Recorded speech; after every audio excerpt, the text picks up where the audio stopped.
রোগীদের জন্য রান্না করা তরকারি মুখে দিয়েই থেমে গেলেন স্বাস্থ্যমন্ত্রী। এক চামচ মুখে নিয়েই বিরক্তি প্রকাশ করে সেটাই ফেলে দিলেন। তারপর হাসপাতাল কর্তৃপক্ষের দিকে তাকিয়ে প্রশ্ন ছুড়ে দিলেন, এই ধরনের তরকারি কি আপনারা নিজেদের বাসায় খেতেন? এই তরকারি যদি আপনার ওয়াইফ পাক করে আপনি খাবেন? সত্যি কথা বলেন।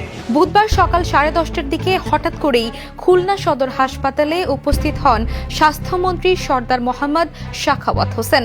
কোনো পূর্ব ঘোষণা ছাড়াই হাসপাতালে প্রবেশ করে তিনি ওয়ার্ড ঘুরে দেখেন, রোগীদের সঙ্গে কথা বলেন এবং সরাসরি খোঁজ নেন চিকিৎসা সেবার মান নিয়ে।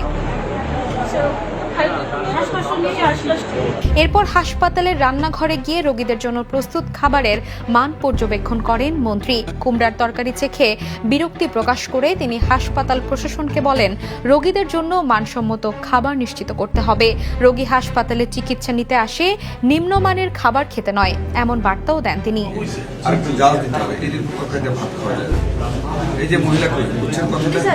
পরিদর্শনের সময় বহির্বিভাগ, বর্জ্য ব্যবস্থাপনা এবং হাসপাতালের শৌচাগারের অবস্থাও ঘুরে দেখেন স্বাস্থ্যমন্ত্রী। সংশ্লিষ্ট কর্মকর্তাদের বিভিন্ন অনিয়ম দ্রুত সমাধানের নির্দেশ দেওয়া হয়।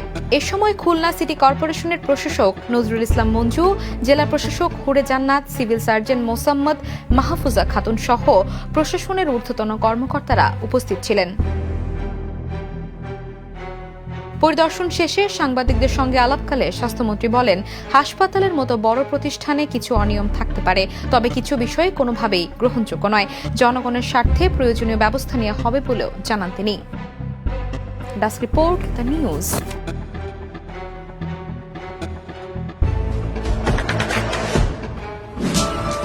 দেশে দেশে সবার সাথে দ্য নিউজ।